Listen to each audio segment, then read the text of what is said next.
Hello. आमच्या या प्रसंगी आलेले सर्व पाहुणे, गावातले सर्वजण आणि माझा संपूर्ण परिवार यांना माझ्या मनापासून खूप खूप आभार व धन्यवाद. माझी महाराष्ट्र लोकसेवा आयोग MPSC मार्फत घेण्यात आलेल्या अभियांत्रिक परीक्षेत राजपत्रित पोस्ट म्हणून सहाय्यक अभियंता म्हणून निवड झालेली आहे. खरं तर असं मी लहानपणी बोलायची, भाषण द्यायची, पण इतक्या वर्षानंतर दुबारा मला हे मौका भेटेल असं मला वाटलं नव्हतं. आज जे काही यश मला भेटले आहे ते आमच्या जिजामाईची पुण्याई आहे.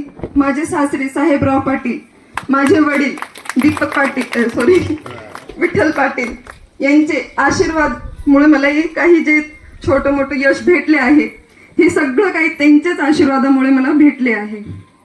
मुलगी झाली म्हणून गावात पेढे वाटणारे असे माझे वडील होते.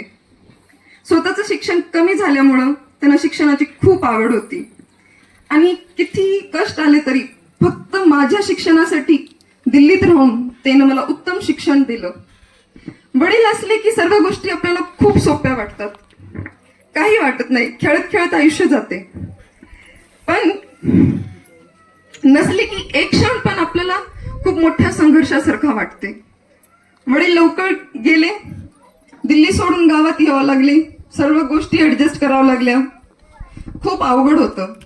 त्यात शिक्षणाचा विचार करणं माझ्यासाठी खूपच अवघड होतं आणि कोणीही मुलीसाठी खूपच अवघड होणार आहे. आणि मराठ्यातल्या समाजातली मुलगी हिच्यासाठी शिक्षण म्हणजे खूपच अशक्य गोष्ट आहे. माझ्यासाठी अशक्य होती.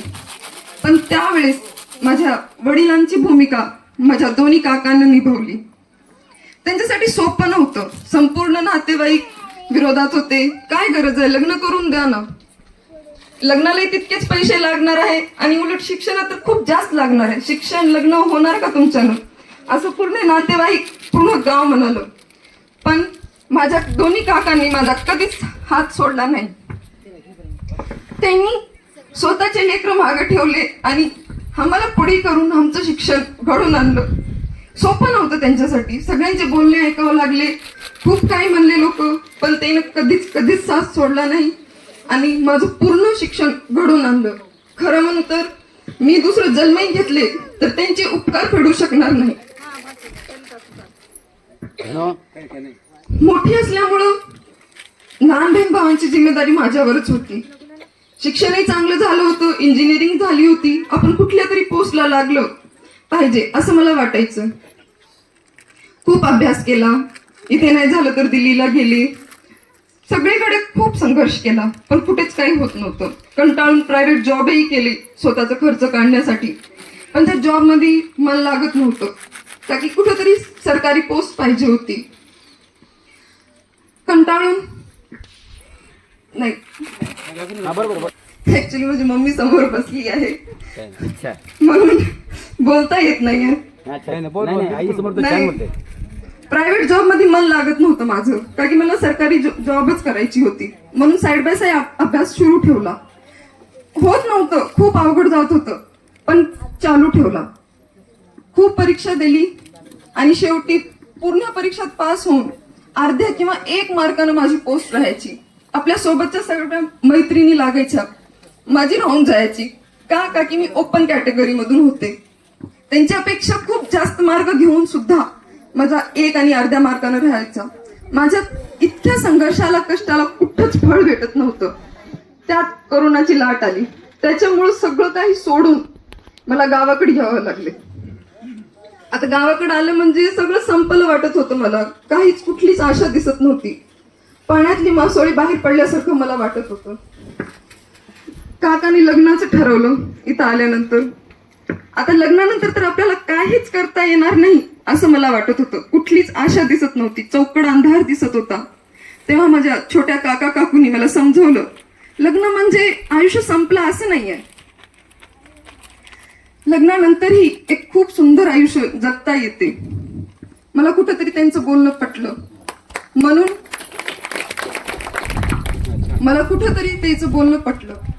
म्हणून मी लग्नाला होकार दिली.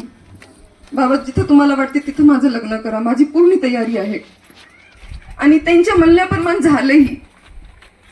माझं लग्न एक नामवंत चांगल्या परिवारात झाले. माझ्या आई वडिलांसारखं निस्वार्थ प्रेम करणारे आई आणि बाबा भेटले.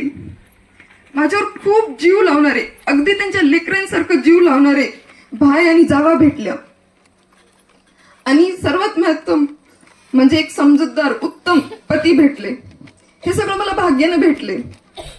पण भाग्यात काय आणखीन एक गोष्ट होती वाटते. म्हणून आई बाबांना नेहमी वाटायचं, लग्न होऊन काही जास्त दिवस झाले नव्हते, फक्त 6 महिने, पण त्यांना वाटायचं की आपल्या सुनाचं शिक्षण खूप झालेलं आहे, हिचं शिक्षण कुठेच वाया जाऊ नये. म्हणून त्यानं खूप प्रयत्न केले. मी म्हणलं आई मी थकून आली, आता मला काहीच करायचं नाही, मला फक्त एक चांगली सून व्हायचंय, बस झालं. मला अभ्यास करायचाच नाहीये. मला आईनं समजवलं, आज तुला जी आयुष्य समाधान वाटत आहे, खुशी वाटत आहे, काही वर्षानंतर आमच्या वयात तुला पश्चाताप होणार. मी इतकं शिकूनही मी शेवटचा प्रयत्न करू शकले नाही. म्हणून आमच्या सासूबाई यांनी मला खूप समजवलं. स्वतःसाठी एक शब्दही न बोलणारी बाई, जिनं पूर्ण आयुष्य जसं पतीनं बोलले तसे काढले, कधीही बाहेर न निघणारी बाई, पहिल्यांदा आमच्यासाठी बाबांशी बोलली. बाबालाही खूप जास्त शिक्षणाची आवड होती आणि त्यांनाही मनात वाटतच होतं, पण आई म्हणल्या बरोबर त्यांनी होकार दिला. आमच्याशी बोलले, आम्हाला नांदेडला ठेवले. जे बाई कधी घरून एक दिवस सुद्धा कुठे राहत नाही, इथून आमचा सगळा पसारा बांधून आमची इच्छा नव्हती तेव्हा आम्हाला जायचं नाही, तरी स्वतःच्या आयुष्यात काही करा, स्वतःचं शिक्षण वाया जाऊ देऊ नका, म्हणून त्यानं आम्हाला नांदेडला ठेवले. आई बाबा खूप मदत करायची. आणि असं माझा एकदा आणखीन शैक्षणिक प्रवास सुरू झाला. पण यावेळेस मी एकटी नव्हती, माझा पूर्ण परिवार माझ्या पाठीशी होता. पण जसं आपल्याला सगळ्यांना माहित आहे, नांदेडला राहणं काही सोपं नाहीये. आम्ही दोघं गेलो, तयारीला लागलो, चांगलंही होतं, माझाही अभ्यास चांगला होता, त्यांचाही अभ्यास खूप. आई बाबा मदत करत होते, पण आई बाबाची मदत किती घ्यायची हे असा प्रश्न आम्हाला पडत होता. खूप अडचणी आला, किराया, राहणं, खाणं, खूप खूप परेशानी असते. घर सोडून गेलं की अगदी कुठल्या रानात गेल्यासारखं वाटते. त्या सगळ्या अडचणीत माझे पती दीपकराव पाटील यांनी स्वतःचं शिक्षण सोडलं. माझ्यापेक्षा खूप जास्त अभ्यास असूनही त्यांनी स्वतःचे स्वप्न माझ्यासाठी एक क्षण विचार न करता सोडले. म्हणाले, तू अभ्यास कर, मी बघते बाकीचं.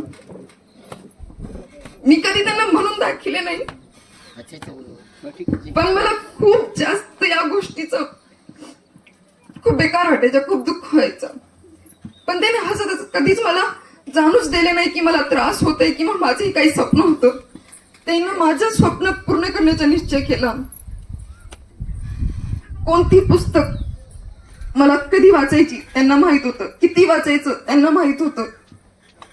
इथं पुस्तक भेटणं गेले तर त्यानं पुण्यावरून, नागपूरवरून डबल पैशात पुस्तक मागून घ्यायचे. माझं शिक्षण, माझा अभ्यास कुठं कमी पडला नाही पाहिजे म्हणून. त्यांनी इतकं केलं माझ्यासाठी, इतकं केलं की मी शब्दात सांगूच शकणार नाही. खरं तर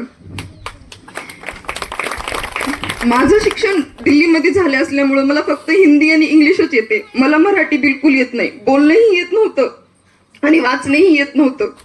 दिवसभर गावाकडे येणे, धडपड करणे, खूप काम करणे आणि सायंकाळी येऊन माझं न चुकता रोज माझा मराठीचा अभ्यास घेणे, मराठीच्या इकडचे जे सर्व विषय होते ते घेणे.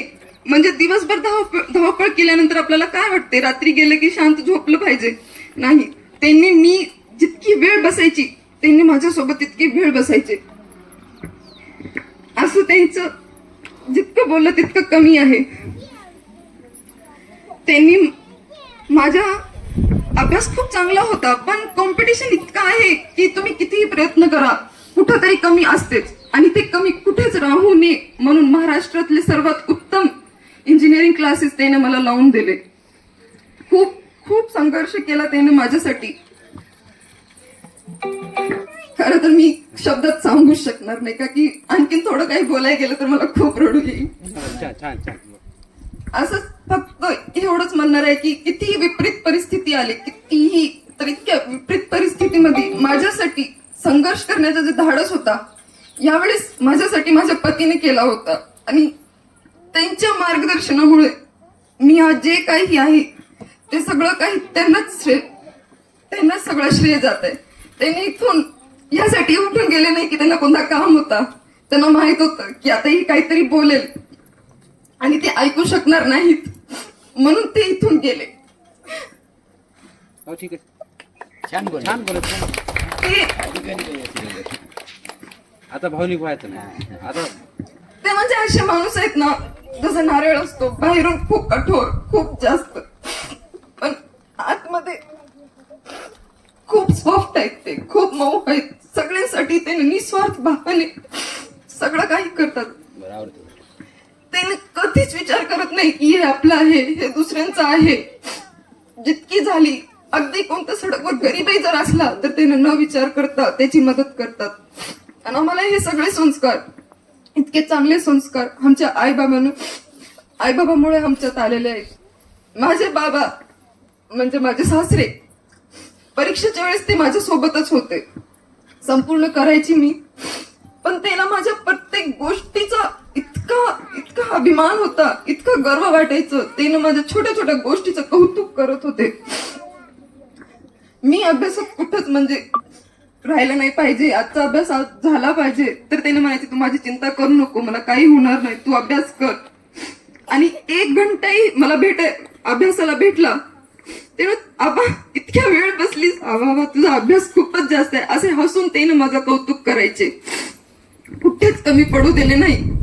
जेव्हा मेन्सचा रिझल्ट लागला, खरं तर मला माहित नव्हतं माझा मेन्सचा रिझल्ट लागलाय. बाबाने मला फोन करून सांगितलं. इतके खुश मला वाटले का माहित काहीतरी खूप छान झालं असेल. म्हणलं बाबा काय झालं इतकं का खुश आहात? अरे म्हणले तुझा मेन्सचा रिझल्ट आला, तू पास झालीस, आता तुला इंटरव्ह्यू देता येईल. म्हणलं बाबा हे फक्त मेन्स आहे, आणखीन इंटरव्ह्यू आहे, मेरिट लिस्ट लागायची आहे, त्यात माझं नाव येईल की नाही, कॉम्पिटिशन किती जास्त आहे. अगदी मी उदास होती. पास झाली होती, पण मला वाटत होतं माझ्यासारख्या पोरीचं कुठे होणार. आजकाल 10-10, 12-12 तास लॅब मध्ये बसून अभ्यास करणारे, इतकं कॉम्पिटिशन. मी शिक्षण सोडून 5-6 वर्ष झाले, माझं कसं होईल. बाबाला तेव्हा पूर्ण विश्वास होता आणि आईला पण. त्यांना कधी दोघांना एक थोडा सुद्धा डाऊट केले नाही. माझ्यावर इतका विश्वास, तुझं होते आणि शेवटपर्यंत त्याने हेच म्हणलं की तुझं होणारच.